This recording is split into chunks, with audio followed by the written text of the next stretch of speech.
Captain Lee Minho stared at the blinking red light on his control panel. The emergency signal came from somewhere in the empty space between star systems. His cargo ship, New Sol, was 3 days away from the nearest station, carrying medical supplies to the outer colonies. "Captain, we should ignore it," said Navigator Kim Do-hyun from his seat. "Protocol says we report unknown signals to the authorities.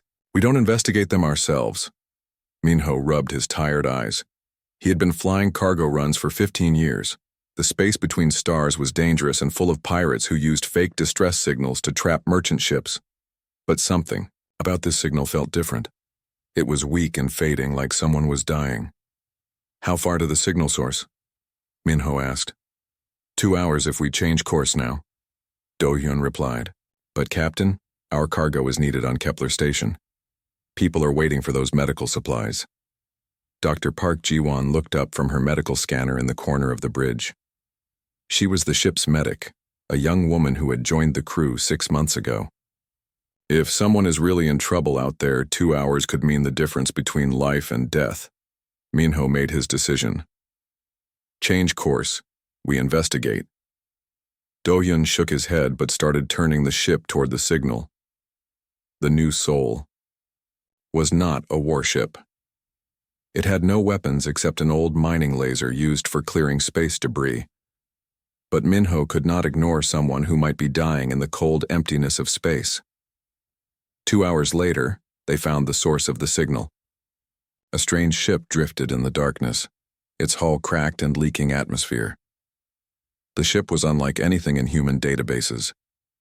Its surface seemed to be made of some kind of crystal that caught and reflected their searchlights in beautiful patterns. "That's not human technology," whispered Do-hyun. "No, it's not," Minho agreed. "Dr. Park, can you detect any life signs?" Ji-won ran her medical scanners over the alien ship. "Yes, but barely. One life form, very weak. I think whoever is in there is dying." The alien ship was small, maybe designed for 1 or 2 people. Its communication systems were damaged, which explained why the distress signal was so weak. Minho could see holes in the hull where something had torn through the crystal-like material. "We need to get them aboard our ship," Ji-won said. "Their life signs are dropping fast." "Are you crazy?" Do-hyun stood up from his chair. "We don't know what that thing is. It could be dangerous. It could carry alien diseases that could kill us all." Minho looked at the damaged ship. Someone was dying in there, alone in the darkness between stars. Human or alien, no one deserved to die like that. "Prepare the emergency airlock," he ordered. "We're bringing them aboard."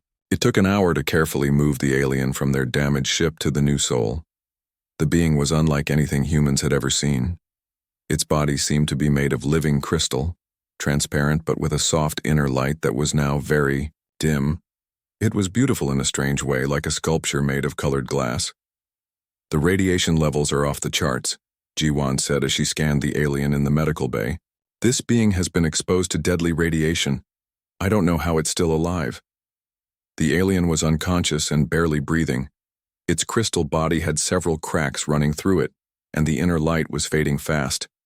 "Can you save it?" Minho asked. Ji-won looked worried. "I don't know. I've never treated an alien before. Our medicine might not work on its biology, but I have to try." For the next 3 days, Dr. Park barely slept. She worked constantly to understand the alien's body and how to help it heal. She discovered that the being's blood was similar to human blood but with different minerals. Without hesitation, she gave some of her own blood to help replace what the alien had lost. "Doctor, you're risking your own life," Do-hyun warned her. "What if alien blood makes you sick?" "Then I get sick," Ji-won replied simply. "But I won't let someone die when I can help them." Kim Do-hyun watched the alien lying on the medical bed. Despite his fears, he began to feel sorry for the strange being. It looked so peaceful, like a sleeping child made of light. On the second day, he made a decision that surprised everyone, including himself. "Here," he said, bringing his personal atmospheric recycler to the medical bay. "This creates clean air with the right gas mixture. Maybe it will help the alien breathe better." "That's your backup life support system," Minho said. "If our main air system fails, you need that to survive." Do-hyun shrugged. "The alien needs It more than I do right now. On the third day, the alien opened its eyes. They were like looking into deep pools of starlight. The being tried to speak, but the sounds were musical notes that the humans could not understand. Dr. Park quickly activated the ship's universal translator, a device that could learn new languages by analyzing speech patterns. Slowly, the aliens' musical sounds began to form words the humans could understand. "You saved me," the alien said in a weak voice. "Why?" "Because you needed help," Minho replied. "Anyone would have done the same." The alien's inner light grew brighter with surprise. "No, not anyone. My people are called Valari. We have traveled the stars for thousands of years. Few species would risk their lives for a stranger." "What happened to your ship?" Jiwan asked gently. The alien's light dimmed with sadness. "My name is Veltar. I am an engineer.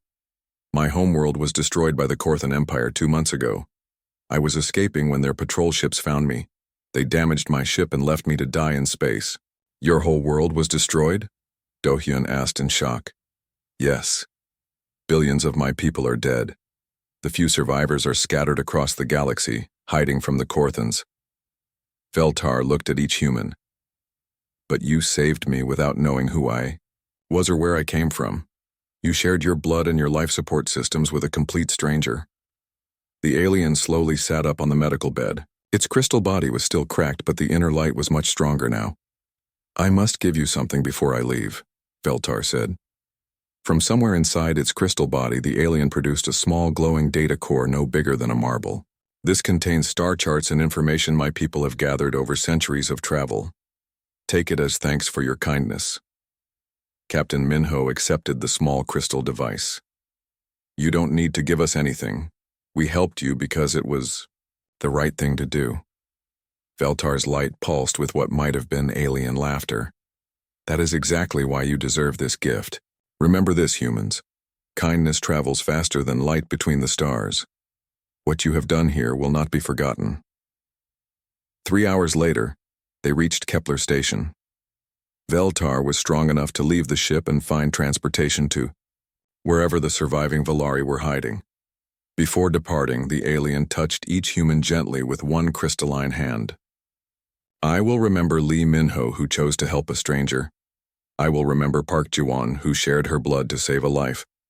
I will remember Kim Do-hyun, who gave his safety for another's need. The Valari have long memories, and we always repay our debts." After Veltar left, the crew of the New Soul continued their normal cargo run. They delivered the medical supplies and picked up their next shipment. The small crystal data core sat forgotten in Captain Minho's desk drawer. None of them realized that their simple act of mercy had just changed the future of the entire galaxy. 3 months after the rescue of Veltar, Captain Lee Minho was loading cargo on Titan Station when the first reports came in. The news broadcasts showed the same message over and over. War had come to human space.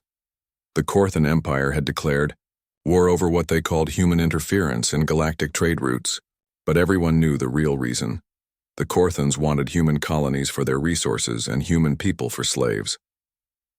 Minho watched the news with Dr. Park Jiwon and navigator Kim Do-hyun in the station's cafe. The reporter was a nervous young man whose voice shook as he read the announcement. "Emperor Vrask of the Korthan Empire claims that human merchant ships have been stealing from Korthan trade convoys," the reporter said. "The Emperor demands that all human colonies surrender immediately or face total destruction." "That's lies," Do-hyun said angrily. "Human merchants are the most honest traders in the galaxy. Everyone knows that." Dr. Park looked worried. "My brother lives on New Busan Colony. Do you think they'll really attack civilian worlds?" Minho remembered Veltar's words about his destroyed homeworld. If they destroyed an entire planet of peaceful Valari, they won't hesitate to attack human colonies. The first target was indeed New Busan, a farming world with 5 million people. Governor Choi Yuna was a smart woman who had led the colony for 10 years. When the Korthan fleet arrived, she immediately opened communication channels. "Great Emperor Vrask," she said in her transmission to the Korthan flagship. "New Busan is a peaceful farming colony. We have no weapons and no military forces. We offer you tribute of food and resources. We also offer to discuss trade agreements that would benefit both our peoples. Governor Yuna had prepared carefully for this moment. She offered the Korthans 20% of their yearly crop, free medical, supplies, and exclusive trading rights for rare minerals found on their world. It was a generous offer that would have made the Korthans rich without firing a single shot. Emperor Vrask was a massive reptilian creature with scales that changed color with his moods. When he received Yuna's offer, his scales turned deep red, with anger and contempt. Weak humans think they can buy their way out of conquest, he hissed to his generals. They offer us tribute like we are common pirates. We are an empire. We take what we want. The Emperor's response came 6 hours later. Instead of words, it came in the form of plasma bombs falling from the sky. The capital city of New Seoul was the first to burn. The bombs created fires so hot that metal melted and stone turned to glass. Governor Yuna died trying to evacuate a children's hospital, along with her husband and 2 young daughters. But the bombing was only the beginning. Korthan soldiers landed on the planet and began hunting down every government official, every teacher, every doctor, and every engineer. They wanted to destroy human leadership and knowledge. The execution broadcasts were sent across human space as a warning. Humans watched in horror as their people were lined up and killed for no reason, except that they were human. Children cried for their parents. Parents died protecting their children. The Korthans showed no mercy to anyone. Those who survived the initial attack were loaded onto prison ships and taken to labor camps on dead worlds where they would work until they died. The Korthans treated humans worse than animals. News of the massacre spread quickly through human space.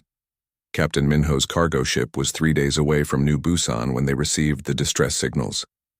By the time they arrived, there was nothing left but smoking ruins and mass graves. Dr. Park ran through the destroyed streets looking for survivors. She carried her medical bag and shouted for anyone who might still be alive. The city that had once been home to 2 million people was now a graveyard. Here, she called to Minho and Do-hyun. I found someone. Under the wreckage of a collapsed school, they found an old man who had been the colony's head librarian. He was badly burned but still alive. They killed everyone, he whispered as Park treated his wounds. The children, the teachers, everyone. They said humans were too stupid to deserve education. As they searched through more ruins, Dr. Park found a body that made her fall to her knees and cry. It was her younger brother Jahoon, who had been teaching engineering at the colony university.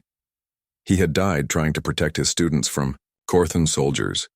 Park held her brother's body and wept. Minho and Do-hyun stood beside her, their faces hard with anger. These were not military targets or enemy soldiers. These were innocent people who had never hurt anyone.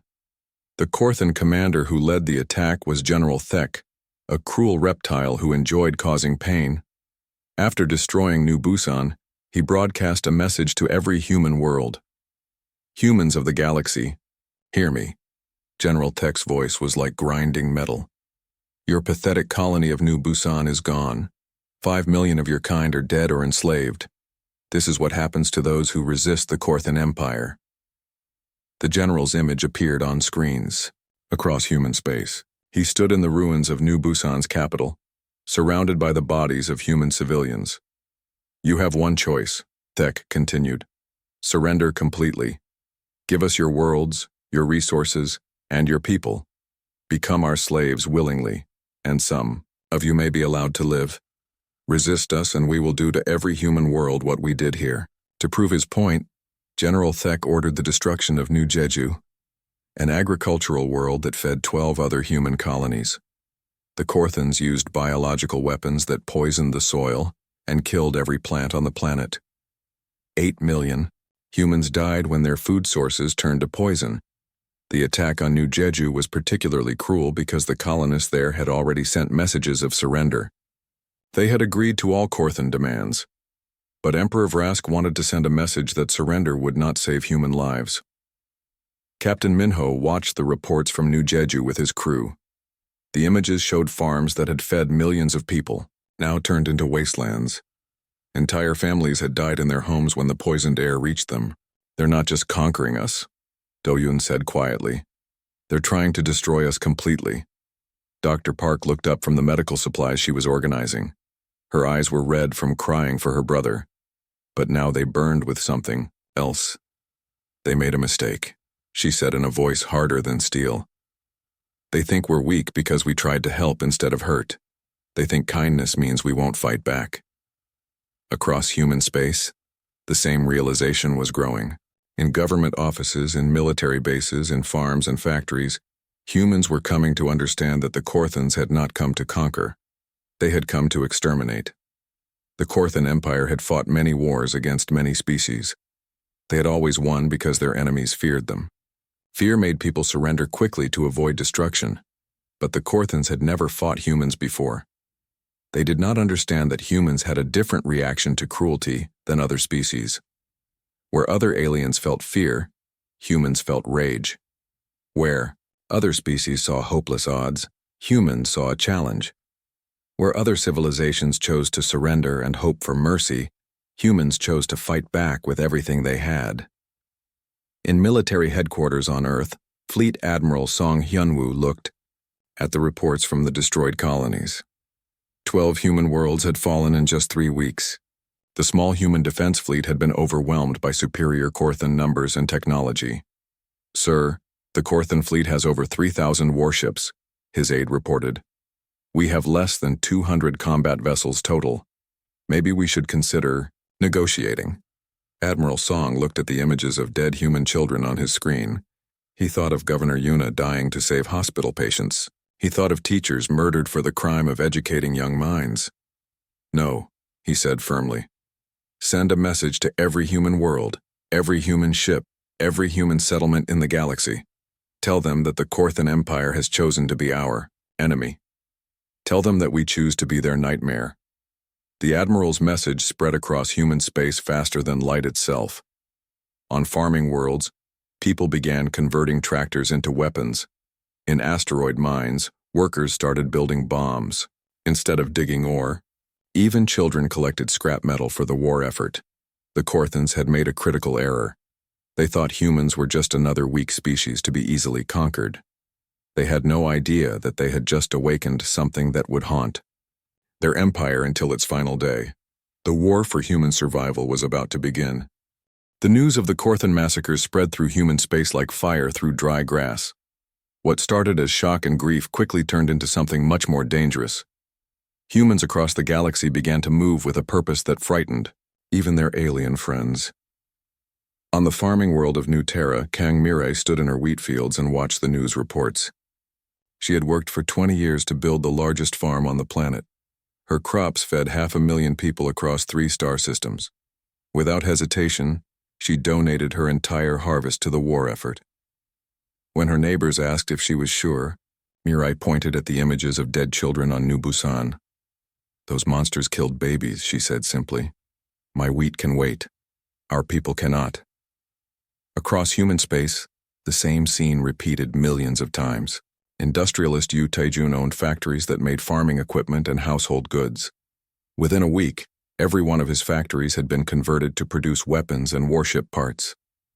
"I used to make machines that helped people grow food," he told his workers. "Now we make machines that will send the Korthans to hell." Even human children joined the effort. On the mining colony of New Gangnam, 10-year-old twins Lee Sora and Lee Minjin organized the other children to collect scrap metal and electronic parts. They worked 12 hours a day, their small hands bleeding from handling sharp metal, because they wanted to help build weapons. "The bad lizards killed people," little Sora explained to a news reporter. "We want to help make them go away forever." The human response was unlike anything the galaxy had ever seen. Other species fought wars to defend their territory or resources. Humans were fighting for something deeper. They were fighting for the idea that innocent people should not be murdered for entertainment. Admiral Song Hyunwoo watched the reports from across human space with amazement. In just 2 weeks, human industrial output had increased by 400%. Shipyards that usually built 1 cargo vessel per month were now completing 3 warships every week. "Sir, we're receiving volunteers faster than we can process them," his aide reported. "Every human with military training wants to join the fleet. Even civilian pilots are volunteering for combat missions." The admiral nodded. He had expected humans to fight back, but the scale of the response surprised even him. Grandmother Kim Sunja, who was 70 years old and had never left her home planet, learned to operate weapons factory machinery. College student Park Dong-yun dropped out of engineering school to design new types of bombs, but the most important development was happening in a hidden asteroid base where Veltar, the Valari alien rescued by Captain Minho, was making a decision that would change the war.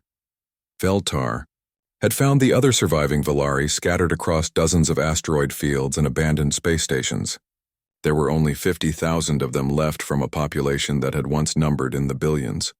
The humans who saved my life are now fighting the same monsters who destroyed our world, Veltar told the gathered Valari survivors. We have a choice. We can hide in these rocks and hope the Korthans never find us, or we can help the humans destroy our enemies. The eldest Valari, an ancient being named Kristar, spoke with a voice like singing wind chimes.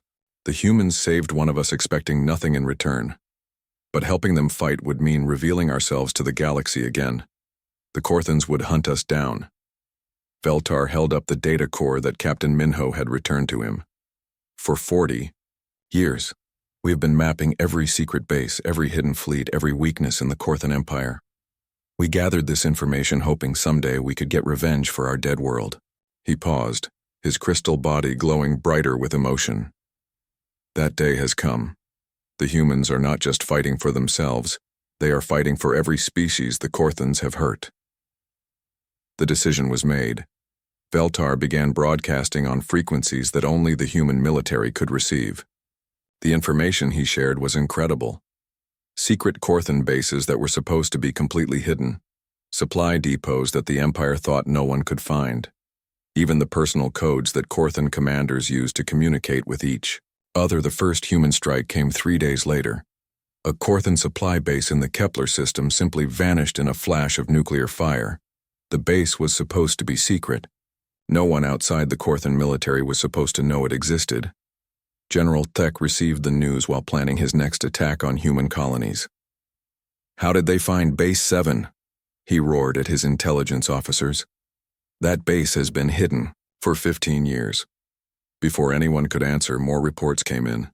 3 more secret bases had been destroyed in surprise attacks. Human strike teams appeared out of nowhere, hit their targets, and vanished before Korthan reinforcements could arrive. Emperor Vrask called an emergency meeting of his war council. The reptilian emperor's scales were dark purple with rage and confusion.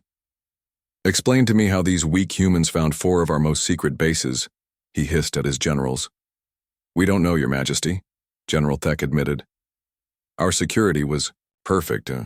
Someone must have betrayed us, but we cannot find any traitors. What the Korthans did not know was that Captain Minho's simple act of kindness had created the most effective spy network in galactic history. The Valari had spent decades mapping Korthan secrets, and now they were sharing everything with their human friends. The intelligence was so detailed that human commanders knew what Korthan officers ate for breakfast. Strike Team Leader Major Dio Han Junho led a raid on a Korthan fuel depot and found it exactly where Veltar said it would be, defended by exactly the number of guards the Valari had predicted. It's like having gods helping us, Major Han reported to Admiral Song. The alien intelligence is perfect. They know things about the Korthans that the Korthans don't even know about themselves. But the Valari were not the only aliens paying attention to the war. Across the galaxy, other species watched as humans fought back against the Korthan Empire with surprising effectiveness. On the bird-like world of Zephyra, Commander Windwing received reports of human military tactics. The Zephyrans were peaceful traders, but the Korthans had enslaved thousands of their people over the years. The humans fight differently than other species, Windwing told his council. They do not just defend their territory, they hunt their enemies like predators. The silicon-based Rocklings lived on asteroid mining platforms throughout the galaxy. For decades, the Korthans had stolen their mineral-rich homes and forced the Rocklings to work as slaves in dangerous mines. Rocky 7, the eldest of the Rocklings, watched human news broadcasts with interest. These soft-flesh beings fight with the fury of molten stone, he told his people. Perhaps it is time to reclaim what was stolen from us. Even the mysterious ethereals, energy beings who rarely interfered in physical realm conflicts, began to take notice. The ethereals existed as pure thought and energy, but the Korthans had found ways to capture and torture them for their advanced knowledge. One ethereal, who called itself Bright Thought, spoke to its people. The humans wage war not for conquest, but for justice. This is something we have not seen in 1,000 years. The first alien species to openly join the human war effort were the Zephyrins. Commander Windwing sent a message to Admiral Song offering his people's swift fighter craft and skilled pilots. The Korthans enslaved our traders and destroyed our peaceful convoys. The message said, "We offer our wings to help you crush the monsters who think cruelty makes them strong." Within days, more species began to contact the human fleet. The Rocklings offered their mobile asteroid fortresses. The Ethereals promised to disrupt Korthan communications and navigation systems. Emperor Vrask realized that his war against humanity was becoming something much larger and more dangerous. But his arrogance would not let him admit that he had made a mistake. "Let them come," he told his generals. "We will destroy the humans and their alien friends together. No one challenges the Korthan Empire and survives." Captain Minho watched the news reports from his cargo ship with Dr. Park and Navigator Dohyun. The small crystal data core that Veltar had given him months ago was now the key to the largest military alliance in galactic history. "Do you think we did the right thing?" Dohyun asked. "Saving that alien has started a war that might destroy half the galaxy." Dr. Park looked at images of alien species joining the human cause. Beings who had never worked together before were now united against a common enemy. "We saved one life because it was the right thing to do," she said. "Everything else follows from that choice. If being kind starts wars against evil empires, then maybe the galaxy needed this war." Minho nodded and looked out at the stars. Somewhere, out there, fleets were moving and battles were being planned. The simple rescue of a dying alien had grown into something that would reshape the entire galaxy. The Korthan Empire had ruled through fear for centuries, but now they faced something they had never encountered before, an enemy that fought not from fear but from love. The war that had started as the Korthan Empire against humanity was now something completely different. Every day, more alien species joined what the galactic news networks were calling the Liberation Coalition. Admiral Song Hyun-woo stood on the bridge of his flagship, the New Soul Vengeance, and watched the most incredible sight in galactic history. His fleet now contained ships from 12 different species, all united in their hatred of Korthan cruelty. Zephyrin bird people flew their swift fighter craft alongside human bombers. Rocky 7 led his Rockling asteroid fortresses into battle, next to human destroyers. The Ethereals, beings of pure energy, moved invisibly through enemy fleets and shut down Korthan weapon systems. "Admiral, we're receiving a message from Veltar," Communications Officer Lee Hanna reported. "He says the Velari have found something important in the old Korthan databases." Veltar's crystal face appeared on the main screen. His inner light pulsed with excitement. "Admiral Song, my people have discovered the location of Korthan prison camps. There are millions of beings held as slaves across 40 different worlds." The alien's voice became sad. "We also found records of experiments. The Korthans have been testing biological weapons on captured civilians. They want to create diseases that can kill entire species."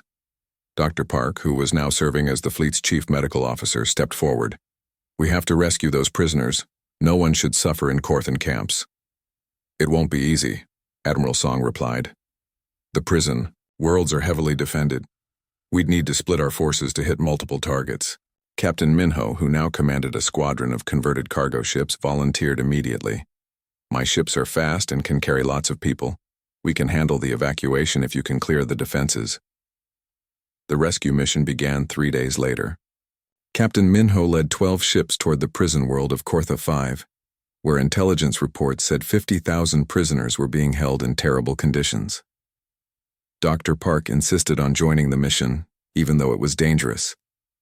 "Those prisoners will need medical help immediately," she told Minho. "Some of them have been in camps for years." The attack on Kortha 5 was swift and brutal. Human fighters cleared the orbital defenses while Zephyrin pilots took out the ground-based weapons. Rocky 7's asteroid fortress provided cover for the landing ships, but the Korthans had set a trap. As soon as the rescue ships landed, hidden defense systems activated. Plasma cannons emerged from underground bunkers and began firing at the rescue teams. Captain Minho's ship was hit 3 times as it tried to reach the main prison complex. Smoke filled the bridge, and half his controls stopped working. But he kept flying toward the prison. There, Dr. Park pointed through the cockpit window. I can see prisoners in the yard, thousands of them. The prisoners were from dozens of different species. Humans, Valari, Zephyrins, and aliens Minho had never seen before. They were all thin and sick from years of poor food and brutal treatment. When the prison gates exploded open, the prisoners could not believe what they were seeing. Human soldiers were fighting their way through Korthan guards to reach them. Alien allies were providing covering fire from the sky. We're here to take you home, Dr. Park told a group of human prisoners who had been captured on New Busan. All of you. No one gets left behind. But the evacuation was taking too long. More Korthan reinforcements were coming, and Minho's damaged ships could not carry everyone at once. That was when Dr. Park made a decision that would become legendary across the galaxy. I'm staying, she announced. I'll organize the medical treatment for the prisoners who are too sick to move. Come back. For us with the second wave. Absolutely not, Minho replied. It's too dangerous. The Korthans will kill you. Dr. Park looked at the hundreds of sick and wounded prisoners who needed immediate medical attention. These people have suffered enough. I won't abandon them now. She kissed Minho on the cheek and grabbed her medical supplies. Tell my story to people back home. Tell them why we fight. Dr. Park ran toward the prison medical building where the sickest prisoners were being held. She began treating alien diseases she had never seen before, using medicines that might not even work on non-human biology. For 6 hours, she worked alone in the prison, treating everyone she could reach. Human prisoners, Valari survivors, even captured Korthan civilians who had opposed their own government. When Minho returned with the second wave of rescue ships, he found Dr. Park in the prison medical bay. She had been shot by a Korthan guard while protecting a group of sick Valari children, but she had killed the guard and kept working. Did everyone get out? She asked weakly as Minho knelt beside her. Everyone, Minho promised. Every single prisoner is free because of you. Dr. Park smiled and closed her eyes. Good. That's good. She died holding the hand of a Valari child she had saved. The rescue of Kortha 5 was broadcast across the entire galaxy. Aliens who had never heard of humans watched the footage of Dr. Park treating prisoners from species she had never met before. They watched human soldiers risk their lives to free strangers. The broadcast reached the homeworld of the Epsilon, a race of plant-like beings who grew food for dozens of star systems. The Korthans had been demanding tribute from the Epsilon for years, threatening to destroy their agricultural worlds if they refused. These humans fight for people they do not even know, said Rootsinger, the Epsilon leader. They share their blood and give their lives for strangers. We must help them. The Epsilon joined the coalition and began supplying food to the combined fleets. Their biological ships, grown rather than built, could heal themselves in battle and produce their own ammunition. On the crystal world of Prism, the Luminari watched the same broadcasts. The Luminari were beings of living light who had avoided all contact with other species for thousands of years. But the sight of humans dying to save alien children moved them deeply.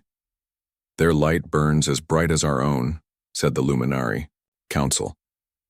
We will share our technology with these humans. The Luminari gave the Coalition access to their light-based weapons, which could destroy Korthan ships instantly. More importantly, they shared their healing technology, which could bring injured beings back from the edge of death. But the most surprising new ally came from within the Korthan Empire itself. General Scar was a Korthan military commander who had always believed his people were bringing order to a chaotic galaxy. But when he saw the footage of human soldiers treating captured Korthan civilians with kindness and medical care, something changed in his mind. We are not bringing order, he told his trusted officers. We are bringing terror. The humans show mercy to our people, even after what we did to theirs. General Scar led a rebellion of moderate Korthans who were tired of their empire's cruelty. His fleet of 200 ships joined the coalition, bringing with them detailed knowledge of Korthan military tactics. Emperor Vrask was furious when he learned of Scar's betrayal. Execute every family member of every soldier who joined the rebels, he ordered. Make examples of them all. But the executions only caused more Korthans to rebel. Soon, the Empire was fighting not just the coalition but civil wars on dozens of their own worlds. The tide of the war was turning, but the cost was enormous. Every day brought news of more heroes who had died fighting for freedom. Captain Kim Young-ho died ramming his damaged fighter into a Korthan battleship. Engineer Lim Seoyan was killed while sabotaging a Korthan weapons factory. Admiral Song kept a memorial wall on his flagship with the names of every coalition soldier who had died. The wall was now 50 meters long and growing every day. Sir, his aide reported, intelligence says the Korthans are planning something desperate. Emperor Vrask is moving his personal fleet toward the Sol system. Admiral Song felt a chill in his blood. The Sol system contained Earth, humanity's homeworld. If the Korthans attacked Earth, they would be targeting the heart of human civilization. Send a message to every ship in the coalition, he ordered. All fleets are to converge on Earth immediately. The Korthans want to hit us where it hurts most. Across the galaxy, the greatest fleet in galactic history began moving toward Earth. Human ships, alien vessels, even the rebel Korthan fleet led by General Scar. They all had one mission: protect the human homeworld at any cost. Emperor Vrask was making his final gamble. If he could destroy Earth and kill billions of humans, the other species might lose their will to fight. The coalition would fall apart, and the Korthan Empire would survive. But the Emperor had made the same mistake that had started this war. He thought humans were weak because they were kind. He thought destroying Earth would break human spirits. He was about to learn that threatening a human's home was the worst mistake anyone could make. The battle for Earth was about to begin, and it would determine the fate of every species in the galaxy. Emperor Vrask stood on the bridge of his massive flagship, the Death of Hope, as it led a fleet of 1,000 warships toward the Sol system. His reptilian eyes gleamed with cruel satisfaction as he prepared to broadcast his final ultimatum to the human homeworld. People of Earth, his voice reached every communication device on the planet. Your pathetic coalition has caused enough trouble for the Korthan Empire. You have turned my own people against me and convinced weak alien species to rebel against their natural masters. The Emperor's scales shifted to deep red as his anger grew. I offer you one last chance. Surrender completely. Order all human fleets to stand down. Become slaves willingly, and I will allow some of your kind to live. He paused, enjoying the fear he imagined his words were creating. If you refuse, I will use my planet-killer weapons to turn Earth into a lifeless rock. Every human city will burn. Every human child will die. Your species will become extinct. What Emperor Vrask did not understand was that threatening Earth had just made the worst mistake in galactic history. On space stations around the Sol system, humans stopped what they were doing and stared at the screens showing the Korthan fleet. On Mars colonies, in asteroid mining facilities, on distant research stations, the same reaction spread like wildfire. The aliens in the coalition had seen humans fight bravely for strangers. They had watched humans sacrifice their lives to free prisoners they had never met. But now they were about to see something entirely different. They were about to see what humans became when someone threatened their home. Engineer Lim Seoyan was working on a deep space mining platform when she heard the Emperor's message. She had been designing new types of explosives for the war effort, but now she began working on something much more dangerous. What are you building? Her assistant asked as Seoyun welded together components that looked like they belonged on a star destroyer, not a mining station. Something that can crack a planet, Seoyun replied without looking up from her work. The lizard wants to destroy our world. I'm going to show him what real destruction looks like. On Earth itself, scientist Bei Jisoo locked herself in her laboratory, with samples of Korthan biology that had been captured during previous battles. She worked for 3 days without sleep, creating something that had never existed before. "Doctor, what is that?" her research assistant asked, looking at the glowing, green substance in the containment field. "A virus that targets Korthan DNA specifically," Bay replied. "It will kill only Korthans, but it will kill all of them, every single one." Even civilians were preparing for war in ways that terrified their alien allies. Cargo pilot Nam Giwan, who had never fired a weapon in his life, loaded his ship with explosives and plotted a course directly into the Korthan fleet. "Sir, that's a suicide mission," his co-pilot protested. "You'll never survive." Nam looked at pictures of his wife and children on Earth. "My family is down there. If I die stopping even one enemy ship, it's worth it." The alien species in the coalition watched these preparations with growing alarm. They had joined the war to fight against cruelty and oppression. But what they were seeing now was something much darker and more primal. Commander Windwing of the Zephyrins sent an urgent message to Admiral Song. "What are your people doing? The weapons they're building could destroy entire star systems. The biological agents could kill billions." Admiral Song's reply was simple and terrifying. "The Korthans threatened our home. There are no limits now." Veltar, the Valari engineer, whose rescue had started everything, watched human preparations with his crystal body glowing bright with fear. "They've become something beyond warriors," he told his people. "They've become the wrath of nature itself." But the coalition aliens made a decision that surprised even themselves. Despite their fear of human capabilities, they chose to stand with their friends. "If the humans are willing to become monsters to protect us all," Rocky 7 declared, "then we will help them be the most terrible monsters the galaxy has ever seen." The Luminari shared their most advanced technology, weapons that could make stars explode. The Epsilon provided biological weapons that could poison entire planets. Even the peaceful ethereals began developing ways to drive enemy crews insane, with pure mental force. When the battle for Earth began, it was unlike any conflict in galactic history. The Korthan fleet expected to fight a desperate defense by frightened humans and their alien friends. Instead, they faced weapons that should not have existed and tactics that belonged in nightmares. Engineer Seoyun's planet cracker bombs tore through Korthan battle formations, creating explosions that could be seen from distant star systems. Dr. Bay's biological weapons turned Korthan crews into corpses before they could even return fire. The human fleet, led by Admiral Song, did not fight defensively. They hunted the Korthans like predators, using coalition alien technology in ways that its creators had never imagined. "They're not just trying to win," General Scar reported from his rebel Korthan ship. "They're trying to make sure this never happens again. They want to destroy the Empire so completely that no one will ever threaten their home again." Emperor Vrask watched his fleet dissolve under human fury and felt fear for the first time in his life. His planet-killer weapons were destroyed before they could fire. His best generals were dead or fleeing. His mighty empire was crumbling. "How are they doing this?" he screamed at his remaining officers. "They were weak traders and farmers just months ago."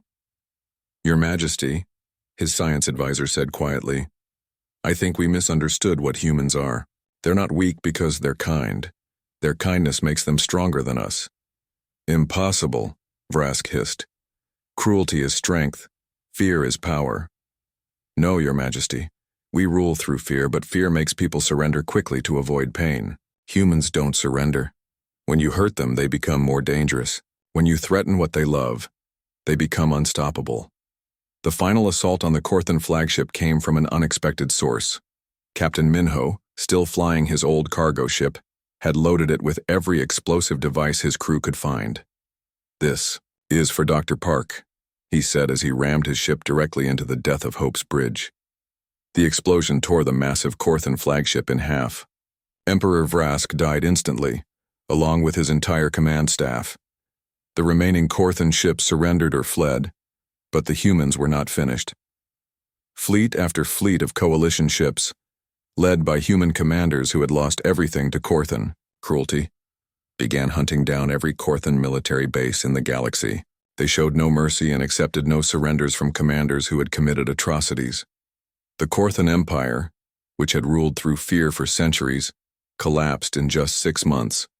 Their capital world of Korthos Prime was surrounded by a combined fleet of over 10,000 ships representing 30 different species. General Thek, the commander who had destroyed New Busan, was captured trying to flee in a civilian transport. When he was brought before Admiral Song, the reptilian general fell to his knees and begged for mercy. "Please," Thek whimpered. "I was following orders. I can give you information about other war criminals." Admiral Song looked down at the creature who had murdered millions of innocent people. Around them stood representatives of every species the Korthans had hurt. Humans whose families had been killed. Velari, whose homeworld had been destroyed. Zephyrins whose people had been enslaved. "You showed no mercy to our children," Admiral Song said in a voice like ice. "You executed civilians who tried to surrender. You poisoned entire worlds for entertainment." The Admiral's next words became famous across the galaxy. "We will honor the precedent you established. No mercy for monsters." The Korthan Empire was finished, but the cost of victory was enormous. Billions had died in the war. Entire star systems had been devastated. The galaxy would take generations to heal, but something new had been born from the ashes of the old order. The species that had fought together against tyranny decided to stay together in peace. They formed the Galactic Liberation Council, with one simple rule. Any species that threatened innocent civilians would face the combined wrath of everyone else. Humanity became the military leaders of the new galactic order, not because they wanted power, but because they had proven they could be trusted with it. They used their terrible weapons to protect the weak instead of conquering them. The war that had started with one human cargo crew saving a dying alien had ended with the birth of a new age of galactic cooperation. But the lessons of the Korthan War were remembered by everyone. Kindness and mercy were not signs of weakness. They were the foundation of true strength.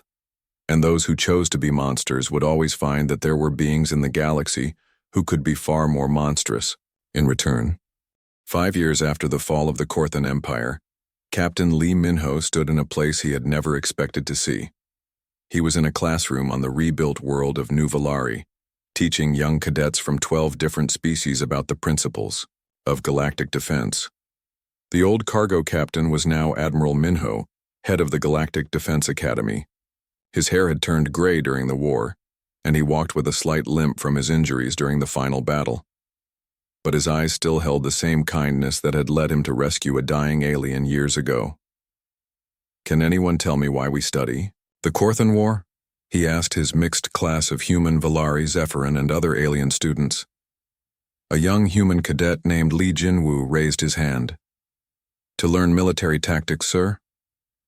"That's part of it," Minho replied.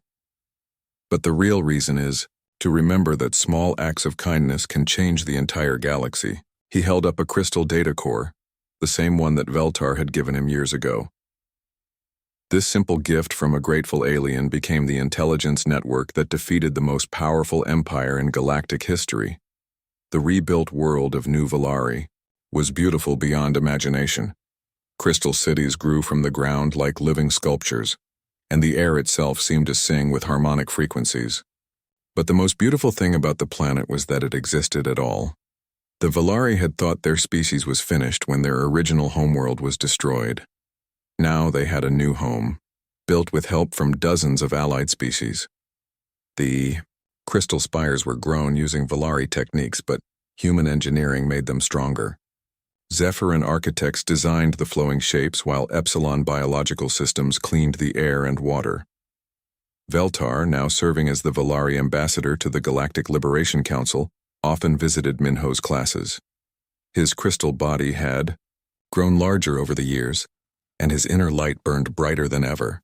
"Tell them about the early days," Minho would say, and Veltar would share stories of the war that were already becoming legends. "Your Admiral Minho saved my life when I was dying in space," Veltar told the young cadets. "He gave me medicine, food, and safety. He asked for nothing in return. That kindness created a debt of honor that my entire species felt." A young Velari student, Her crystal body, still small and dim with youth, asked a question that made everyone think.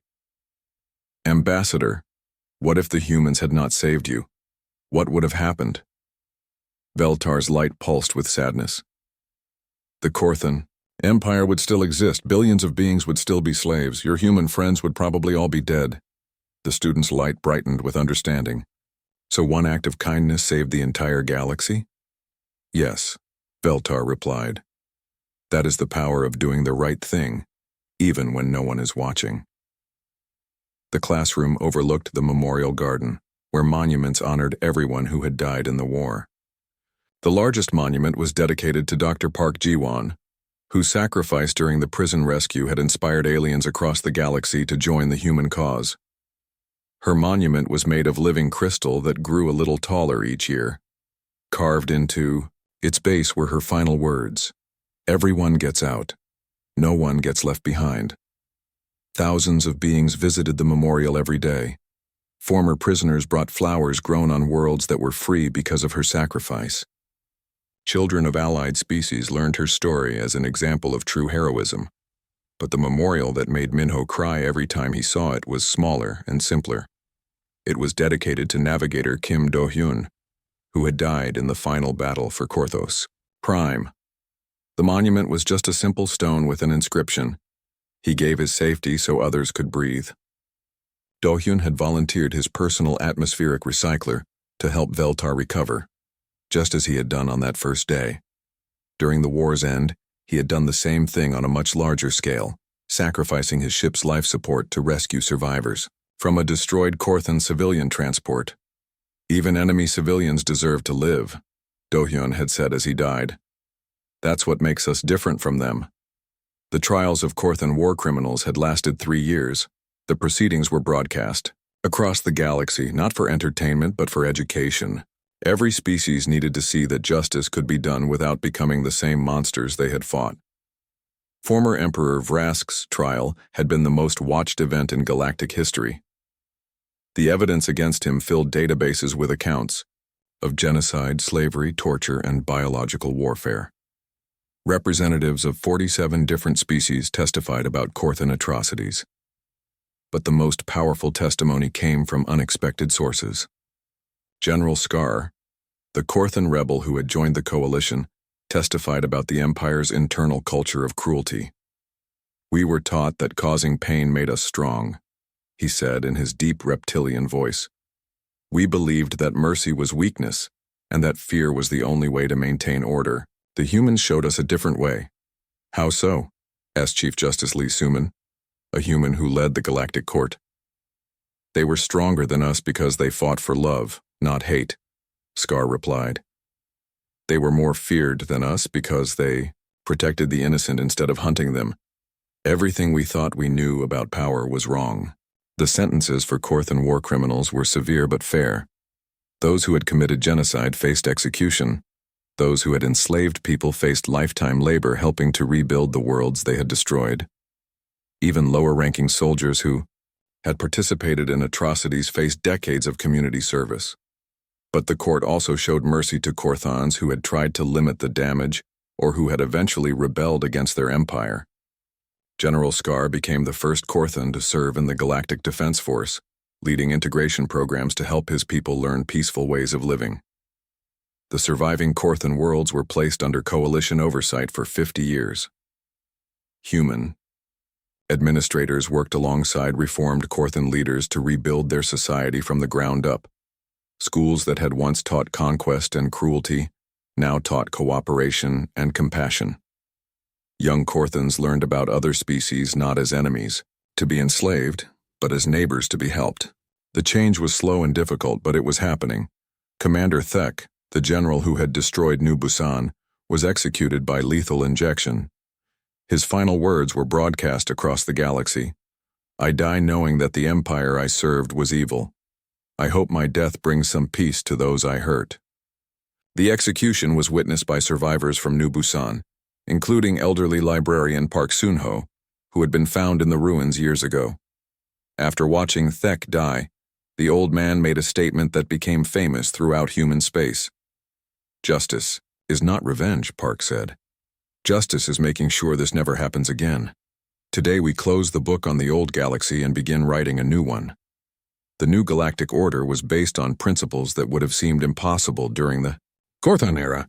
The Galactic Liberation Council had representatives from over 200 species, all working together to solve problems peacefully. Trade disputes that once led to wars were now settled by neutral mediators. Planets that needed help received aid from the Galactic Emergency Response Fleet. Pirates and slavers found themselves hunted by combined forces from dozens of worlds. But the most important change was cultural. The story of humanity's war against the Korthons spread to every corner of the galaxy, but it was not remembered as a tale of military victory. It was remembered as proof that kindness was not weakness. Alien species began adopting human sayings that captured this lesson. Good deeds plant seeds of loyalty became a common greeting among traders. Help strangers today, gain allies tomorrow, was taught to children on 1,000 worlds. But they also remembered the other lesson of the war. Those who choose to be monsters will find that their victims can become far worse monsters. This balance between mercy and justice became the foundation of galactic law. The coalition offered friendship and aid to everyone, but also made it clear that cruelty would be met with overwhelming force. 10 years after the war, Captain Minho received a message that made him smile. It was from a cargo pilot named Han Daeho, who was asking for advice about a distress signal he had detected in empty space. "Admiral," the message said, "I found someone who needs help, but my crew is worried it might be a trap. What should I do?" Minho's reply was simple. "Save them. Always save them. You never know how one act of kindness might change the galaxy." The pilot followed Minho's advice and rescued a group of refugees whose ship had broken down. Among the refugees was a young engineer whose innovations would later help terraform dead worlds into gardens. That engineer would go on to save millions of lives, all because one cargo pilot decided to help strangers in need. The cycle continued, spreading across the galaxy like ripples in a pond. Every act of kindness created new possibilities. Every person helped today might become the hero who saves everyone tomorrow. Admiral Minho retired from active duty on his 70th birthday, but he continued teaching at the academy. His final lecture was always the same, and students from across the galaxy came to hear it. "The most powerful weapon in the universe is not a bomb or a laser or a biological virus," he would tell them. "The most powerful weapon is choosing to help someone who cannot help you back." He would hold up the small crystal data core that had started everything. This represents a simple truth. Kindness is not weakness. Mercy is not surrender. Compassion is not foolishness. The Korthons thought,